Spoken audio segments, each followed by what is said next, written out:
Բարև ձեզ հարգելի հեռուստադիտողներ, Գալայի եթերում կարևորի մասինն է տաղավարում այսօր մեր հյուրն է իրավապաշտպան, լրագրողներ հանուն մարդու իրավունքների հասարակական կազմակերպության ղեկավար Ժաննա Ալեքսանյանը։ Բարև ձեզ Տիկին Ալեքսանյան, շնորհակալ եմ, որ մեր հյուրն եք այսօր։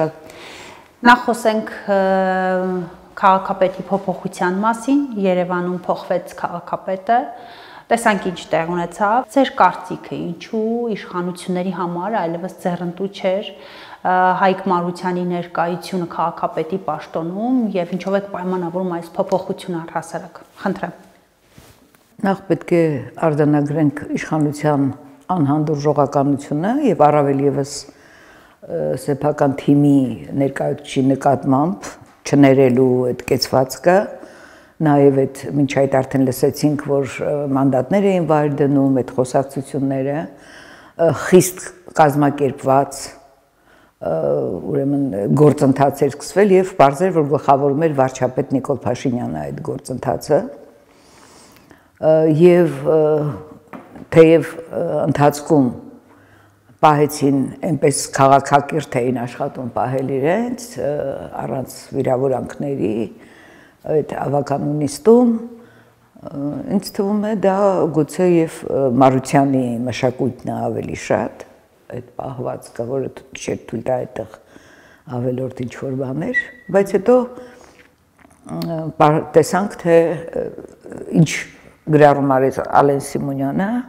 անհարիր ազգային ժողովի նախագահին,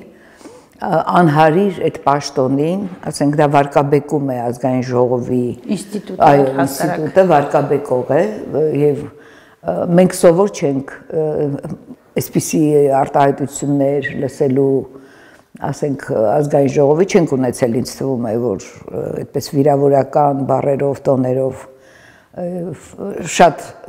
ցածր մակարդակի մարդ, որը չգիտակցում ինքը որտեղ է, ինչ է գլուխը կորցրած եւ այդ մեծամիտ պահվածք եւ բարձր որ մեր հանդեպել, ասենք ես օրինակ ինձ համար վիրավորական է այդպիսի արտահայտություններ լսել, քննարկել ազգային ժողովի նախագահի կողմից դա մի մշակույթ է, որը հենց այս իշխանությանն է, եթե նրանց որևէ մեկը չի դատապարտում կամ գուցե դատապարտողը կան, որ լուռ են մտածում, բայց չեն արտահայտում, որովհետև հերթական նման ճակատագրի կարժանանային եւ շատ ամոթ է, որ վարչապետը թույլ է տալիս սա արհամարանք է մեր ժողովրդի նկատմամբ, երբ որ դատապարտող հենց վարչապետի կողմից որևէ արտահայտություն չկա, ներողություն խնդրել կամ շատ վիրավորական է, օրինակ ես իմ տեղը չէի գտնում երեկվանից անդրադառնալով Բուն Մարությանին հեղափոխելու ես էդ էի ուզում ասել դե գիտեք հենց այդ որ Մարությանը չի ենթարկվել այսինքն Մարությանը առանձին պաշտոնավարել է նա շատ լավ ներկայացրեց Համոզի չէին արդյոք համոզի ներողություն ոչ Մարությանի ելույթին իհարկե կանդրադառնանք իշխանության պնդումները հեղափոխական արժեքներից է շեղվել ասում դե ինչ դա արդեն տեսանելի էր երեկվա ամբողջ այդ գործընթացը ցույց տվեց հենց իշխանության վարքագիծը մոտեցումները վերաբերմունքը ինձ թվում է նրանք ծափահարել են Ալենին նույնիսկ որ ասենք այսպեսի սա վայել չի, իրենք չեն կարողանում չունեն այդ մշակույթը, որ պետք չի, որ մարդիկ ամեն ինչ այդ մանրամասներին, ասենք այդ գրեհկաբանությանը ծանոթանան, լսեն, այսինքն դա առաջին հերթին, գիտեք, այսպիսի մի խոսք կա, ով ինչ խոսում է, իր մասին է խոսում, և սա շատ կարևոր բան է, ուզում եմ ասել, որ իրենց են վարկաբեկում և մենք ուղղակի ցավոք սրտի դեռ ինչ-որ ժամանակ պետք է լսենք այդ ամեն ինչը, իսկ Մարությանը գնաց, որովհետև չի անցել իրենց թրի տակով, էլի, այսպես ասեմ, նա աշխատել է, ես չգիտեմ։ Ինչպես եք գնահատում, որպես երևանցի կատարած աշխատանքը։ Գիտեք ինչ, ես դրական եմ, չեմ կային օրինակ բաներ, որ ես կարող եմ ասել Ֆիզգարադոկը մարդկանց չեր ընդունում, ես ինքս դրա դեմ խոսել եմ, ասենք, երբ որ Ֆիզգարադոկի բնակիչները ուզում էին հանդիպել, էլի կարող եմ ինչ-որ բաներ ասել, այնպես չէր, որ մենք շատ, բայց գիտեք ինչ, նա իր քաղաքապետի պաշտոնը չէր դարձրել մի այսպես վիճակ, որ ինքը վերևներում է, մենք ներքևներում ենք եւ նա իրոք աշխատում էր եւ ինչ որ արել է, դրանք շատ կարեւոր հարցեր են։ Աղբահանության հարցը, դուք հիշում եք մենք ինչ վիճակում ենք եւ նաեւ ասենք տրանսպորտի կամ ինչ որ հարցեր, որի մասին ինքը խոսեց, ես նորմալ եմ, նա քաղաքակիրթ է իհարկե։ Համեմատության եզրեր չեմ տեսնում, նա իրեն թույլ չի տա, նա դասյարակված է, նա պաշտոնի չարաշահման չէր գնում, այսինքն նա երբեք չի ընդգծել, որ գիտեք, ես քաղաքապետ եմ, դուք պետք է բոլորդ երբեք չի եղել նման պահվածք, եւ դրա համար ես դա գնահատում եմ։ Այնուամենայնիվ իշխանությունները պնդում են, որ նա իշխանության է եկել քաղաքացիական պայմանագրի թիմով եւ եթե այսօր արդեն կուսակցական չէ, ուրեմն պիտի հեռանա։ Անընդունելի է դա։ Այսինքն Հայկ Մարությանը, ինչպես եւ ինքը ասաց, եւ մենք էլ տեսնում ենք, որ նա հենց այդ հեղափոխության արժենքների, այդ խոստումների այո, այդ ծրագրով էր ինքը առաջնորդվում, այսինքն ինչ էր անում։ Ես ասեցի, չէ, որ պետք է իրենց թրիտակով անպայման անցներ։ Դրա համար, բայց ասենք, տեսեք, ասեց, որ չարաշահել են, իրեն զանգահարում էին, էս էին ուզում, էին ուզում, եւ ասեց, որ ինքը չի արել։ Դա բավական է, որ նրանք չընդունեին, այսինքն չի ընդունել իրենց այդ պահվածքը, ասել է, որ ես պետք է օրենքի շրջանակում աշխատեմ։ Ես հավատում եմ, որ դա այդպես է եղել։ Լրիվ հավատում եմ։ Եվ դրա համար, այսինքն հեռացնել թիմից նրա համար, որ մարդը աշխատում է, ուղղակի ես շատ լավ գիտեմ վարչապետը պետք է հլու հնազանդ լինեն իր ասածին, գիտեք, այդքան հեռու են իրենք ժողովրդավարությունից, արժեքներից։ Այնուամենայնիվ այս ամենը ներկայացում է եւ առհասարակ ցանկացած փոփոխություն, որը արվում է, իրենք ներկայացնում են ժողովրդավարության քողի տակ, որ սա այդպես հասկանալի է, բայց որտեղ է ժողովրդավարությունը, երբ որ խոսքի ազատության հարցերը դուք տեսաք պարլամենտում ինչ էր կատարվում,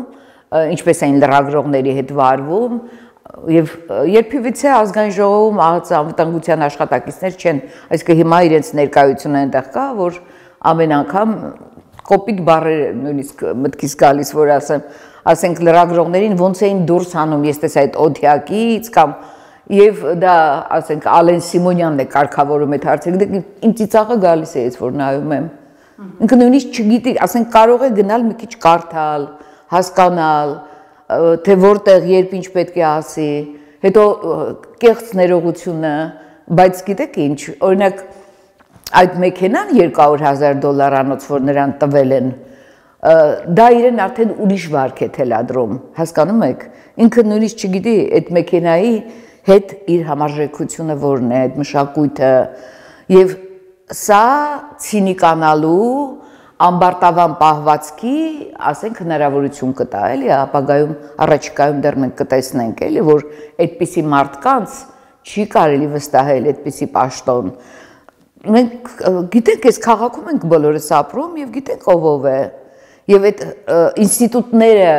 որակազրկելու կարիք բոլորովին չկա, ինչպես ազգային ժողովն է կամ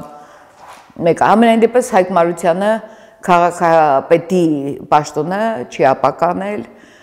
մենք չենք կարող այսպես ակնհայտ բացասական խոսել նրա մասին։ Դուք խոսեցիք ավտոմեքենայի մասին, իշխանության ներկայացուցիչները ամեն գնով արդարացնում են, ես երեկ լսեցի նաև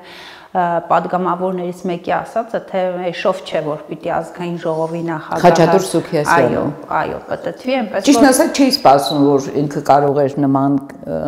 ինքը քիչ թե շատ, ասենք իմ տպավորությամբ բնակչության հետ հաշվի նստող մարդ էր, ընդհանրապես ժողովրդին գնահատող, բայց գիտենք, որ Ալեն Սիմոնյանի հետ նրանք մտերիմ հարաբերություններ ունեն եւ իր պաշտպանության տակ առնելու գուցե Այսինքն $200,000 մեքենայի հակառակը էշն է, ես չի պատկերացնում այդ սահմանափակ մտածողությունը պարոն Սուքիասյանի, ճիշտն ասած համեմատություն այդպիսի, որ կարող էր անել։ Գիտեք, մենք այս հետ պատերազմյան ընտանիքները, զոհվածների մենք այցելում ենք, մենք շատ ընտանիքներ ենք այցելում, այնքան ծայրահեղ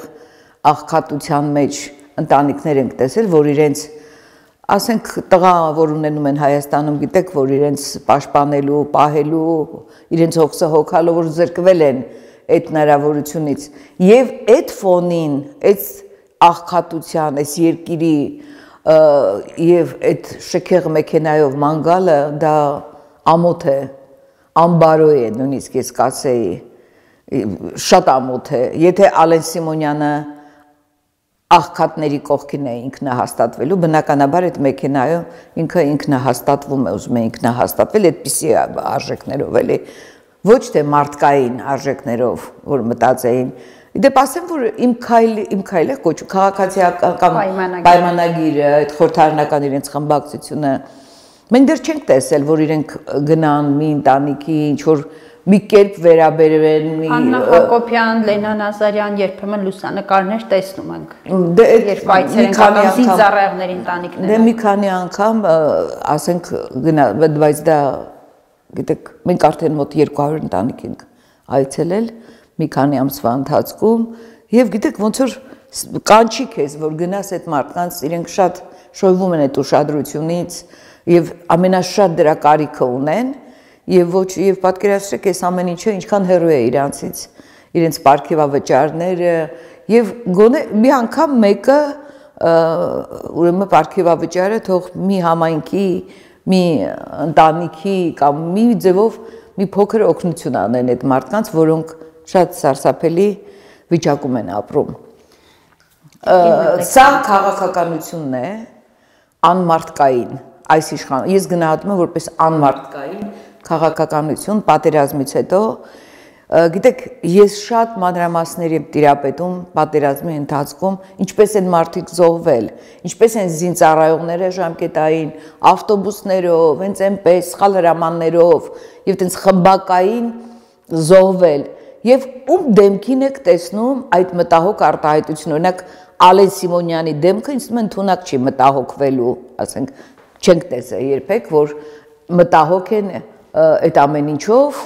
եւ այդ ուղղությամբ է նաեւ մասն է իրանց քաղաքականության կարևոր մասը երբ տեղ ունեցավ այդ խզումը երբ ժողովրդավարական process-ների ժողովրդի աջակցությամբ հաճախ է այս այնքան է օգտագործվել նաեւ կարծես արժե զրկվել գիտեք ինչ մենք հեկացները մենք ուղղակի այդ նախկիներից այսպես արդեն ոչ մի տեղ չկար գիտեք երբ որ դու իրավապաշտպանությամբ զբաղվում ես դու այնքան սարսափելի բաներ ես տեսնում ու երբ որ դու տեսնում ես պատ է այսինքն դու երբ որ այդ պատը քանդվում է դու ասում ես մենակ գնան այնպես չէր որ մենք այնպես արժեքային ելույթներ էինք լսում որոնք հենց այդ ժողովրդավարական չափանիշներին էին ուղղված որ գաղափարական հենք կար ասենք այդ ինտելեկտուալ պոտենցիալը կար եթե նույնիսկ շատ քիչ կային նրանք կարծեմ էլ չկան այնտեղ բայց ամեն դեպքում բան կար անկեղծություն կար Նիկոլ Փաշինյանի կողմից ժողովրդի հետ այդ կոնտակտը ինքը ստեղծում էր եւ իրոք ինքը անկեղծ էր այդ ժամանակ բայց հենց հասան իշխանության աթոռին խզումը սկսվում է այդտեղից երբ որ իրենք այսպես ստրկանում են այդ աթոռի արչեւ դառնում են հպատ այդ աթոռ եւ վերջ հիմա ասենք Ինչ է մտածում Ալեն Սիմոնյանը մեքենա $200,000 եւ որ ասում է հրամայում եմ չէ տենց ասում է ինքը մեկ այն լրագրողները ասում է որ ես անցնում եմ պետք է ոտքի կանգնեն հասկանում եք դա այնքան հեռու է ժողովրդավարությունից քաղաքակրթությունից երբ նշեցիք այս մասին ես հիշեցի որ առաջին գնումները թանկարժեք գնումների, որոնց մասին հրապարակումներ եղան 2018 թվականի process-ներից հետո ես հիշում եմ թե հասարակությունը մարդիկ ոնց էին արդարացնում այդ գնումները, որ բա ինչ գիտեք, բա ինչի եք քննադատում, հաճախ սլակներն ուղում էին լրագրողներին, բա իրենք իշխանության են եկել, բա որ այն ժամանակ թալանում էին, երբ խոսում էինք պարգևավճարների մասին, բա որ այն ժամանակ թալանում էին եւ սա արդյոք հենց հասարակության թողտվության արդյունք չէ։ Գիտեք ինչ իրենք էլ այդ դրեցին այդ նախկինների այդ համեմատությունը, ես չեմ էլ ուզում համեմատել, ես չեմ էլ հիշում նախկիններին, որ մի հատ էլ համեմատեմ, բայց ուղղակի մարդիկ իրենց հավատից չեն կարողանում շատ արագ հրաժարվել, հասկանում եք, երբ որ գնում էր Նիկոլը եւ ասում էր խոնարհվում եմ ձեր առաջ, սիրում եմ ձեզ։ Այդ գիտեք քեզ չի այդ խոսքերը ասել, եթե քո մեջ դա չկա։ Եվ տեսեք էլ չի ասում այլևս, որտեղ դա անհայտացել է իր միջից։ Իսկ այն ժամանակ հաճելի էր մարդկանց դասել այդ անկեղծությունը եւ գնալ։ Շատ եմ մարդիկ գտնում որ դրա համար պետք է պատկերացնել։ Շատ եմ ափսոսում, որ մարդը հենց Նիկոլը չի նայում իր մեջ ինչն է իրանից հեռանում, լավ բաները, դա լավ չի։ Կին Ալեքսանդր։ Իրան է վնասել, մեր մասին չեմ ուզում խոսեմ։ Նշեցիք, որ ձեր գործունեության ընթացքում բազմաթիվ ընտանիքների եք այցելում, կուզեմ այդ մասին խոսենք, այդ խնդիրների մասին խոսենք, հատկապես շեշտը դնենք գերեվարվածների ընտանիքներ կատարած ձեր այցերից, գերեվարվածների վերաբերյալ վերաբերմունք փոխվեց, սա նախ ինչով եք պայմանավորում եւ ինչպիսին է ընտանիքների արձագանքը տեղ ունեցածին։ Դա գիտեք, վարչապետը ազգային ժողովում հայտարարեց, որ պետքա դատել, որ լքել են, որ գնացել են, Ալեն Սիմոնյանը ասեց, որ դասալիքներ եւ այլն։ Եվ սա, այսինքն ցույցում է իրավապահ մարմիններին թելադրանք է։ Նպատակը շատ լավ չեմ կարող ասել, ինչին է ուղղված, ինչի էին սա անում, գուցե կային նաեւ հասցեատերը գերեվարվածների ծնողներն են։ Չէ, կային նաեւ խոսակցություններ, որ եթե չեք տալիս, ուրեմն մենք էլ այդ գերիների այս կոնտեքստում, որ Ադրբեջանին ինչ որ բան էին ցույց տալի, չենք ուզում իրենց։ Հա։ Իբր թե բայց չգիտեմ էլի պարզունակ ինչ որ մի բան է։ Ես համարում եմ շատ վատ վերաբերմունք այս վերջին 5-ը, որը կալանավորվել են 4-ը, 5-ի մեղադրանք է առաջադրվել, այդ 4-ը Նրանցից մեկի հետ ենք մենք կապի մեջ, այդ ընտանիքի հետ, եւ այդ տղան շատ վատ վիճակում է եղել, ինքը ոչ նույն դիրքից չի, այլ դիրքից է, եւ մենակ է եղել դիրքում, նախքան փաստաբանն է ասել, որ շրջափակում է եղել ակնհայտորեն, ինքը վիրավոր է եղել ոտքը, եւ Ադրբեջանում ճիշտ է նրա ոտքը վիրահատել են, պատկերացնում եք, սակայն նաև խոշտանգել են, ձեռքի վրա խաչ է եղել, այրել են այդ խաչը, խոշտանգումների են ենթարկել, 18-19 տարեկան, ասենք, իրենք մարտական դիրքում չի, որ իրեն անդադ զինվորը զգա, ու այդ հոգեվիճակում գտնվելով դու բերում ես, որ դատես, այսինքն նախ ինքը քաղաքական իրենք հայտարարություններ են անում, հետո բերում են այդ գերության մեջ եղած զինվորներին դատում են, դա չլսված մի բան է, հասկանում եք, ու երբ որ Ալիևը ասում է, որ տանում են այնտեղ իրանք խոշտանգում են եւ դա ես ինքս էլ եմ որպես խոշտանգում գնահատում, որ այստեղ շարունակվում են իրաց նկատմամբ քրեական հետապնդումը, բայց գիտեք, ես լսեցի ազգային ժողովում, երբ որ Թաքուի Թովմասյանը ասեց այդ որ այստեղ Ալիևը ինչ է ասել, ինչ հիստերիկա սկսվեց ուրեմն այդ խմբակցության կողմից։ Լավ Ալիևի ասա, մի կրկնի հերքեք, ինչի եք ասում, որ Ալիևը ասեց։ Մի թույլ տվեք, որ ասեն։ Մինչև հիմա չեն ասել, որտեղ չի եղել։ Հիմա եղել է, ու իրենք շարունակում են, շատ լավ ուսումնասիրություն է արել օմբուդսմենը, նաև այդ բոլոր ընտանիքների հետ է հանդիպել, անկեղծ ասած մենք մյուս մի ընտանիքի հետ էլ ենք կապի մեջ, բայց դեռևս չեմ ուզում որևէ բան ասել այդ մասին, հա, շուտով երևի կհրապարակենք, հրապարակումներ կանենք, շատ դատապարտելի եւ զինվորի նկատմամբ այդ վատ վերաբերմունքը, ինչպես եղել է, դա մնացել է։ Ասեմ նաեւ, որ մենք եղել ենք մի, որը ավելի վաղ էր վերադարձել գերությունից, պայմանագրային ծառայող եւ շատ էինք զարմացել, նախ ինքը շատ պինդ լավ տղա էր, որ իր վրա այդպես չէր զգացվում այդ նույնիսկ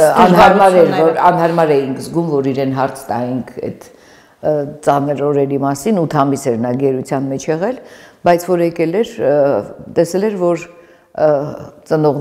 ծեր ծնողներ ուներ եւ 3 մանկահասակ երեխաներ աշխատավարձը իր կտրել էին անմիջապես 72 ժամ հետո եւ ընտանիքը մնացել էր 8 ամիս առանց որևիցե մի բանի։ Եվ ուզում ասել, որ ի սկզբանե կա այդ վերաբերմունքը։ Գիտեք ինչ, ես թող քննություն կատարեն, ոչ ոք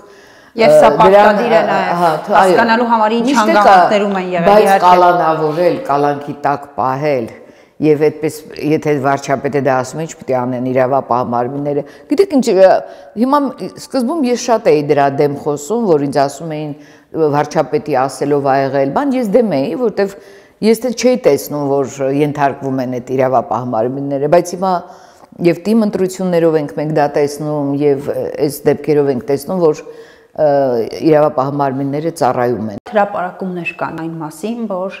անգամ վիրավորները, զոհերի ընտանիքները, գերեվարվածների ընտանիքները անգամ պետական աջակցությունն են ստանում շատ այսպես ձգձգված քաշքշուկների արդյունքում